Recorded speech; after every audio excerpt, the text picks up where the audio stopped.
உங்களுக்கு கருவாடு பிடிக்குமா? அப்போ இந்த ரெசிபியை ட்ரை பண்ணி பாருங்கள். கருவாடு பிடிக்காதவங்க கூட கண்டிப்பாக இதை சாப்பிடுவாங்க. அவ்வளோ டேஸ்ட்டாக இருக்கும்.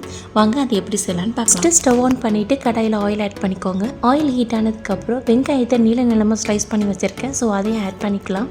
வெங்காயம் சீக்கிரமாக குக் ஆகணும்னா அதுக்கு தேவையான அளவு உப்பு ஆட் பண்ணிக்கலாம். வெங்காயம் கலர் சேஞ்ச் ஆனதுக்கப்புறம் இப்போ தக்காளி ஆட் பண்ணிக்கலாம். தக்காளி வெங்காயம் நல்லா குழையிற அளவுக்கு நல்லா குக் பண்ணிக்கோங்க. நெக்ஸ்ட்டு நான் நெத்திலி கருவாடு எடுத்திருக்கேன். ஸோ அதை வெந்நீரில் நல்லா க்ளீன் பண்ணி வாஷ் பண்ணி வச்சுருக்கேன். இப்போ நம்ம அதை ஆட் பண்ணிக்கலாம். நெக்ஸ்ட்டு காரத்துக்கு 1 tablespoon chilli powder add பண்ணிக்கோங்க. ஆட் பண்ணிவிட்டு நல்லா ஃப்ரை பண்ணிக்கோங்க. கருவாடு தொக்கு இப்போ ரெடி ஆகிடுச்சு. ஃபைனலாக ஒரு எக்கை ஆட் பண்ணிவிட்டு நல்லா ஃப்ரை பண்ணி விட்டுருங்க. அவ்வளோதாங்க, சூப்பரான நெத்திலி கருவாடு தொக்கு ரெடி ஆகிடுச்சு. இந்த ரெசிபி பார்த்தீங்கன்னா சாம்பார் சாதம், ரச சாதம், ஏன் பழைய சாதத்து கூட சூப்பராக இருக்கும். கண்டிப்பாக ட்ரை பண்ணி பாருங்கள்.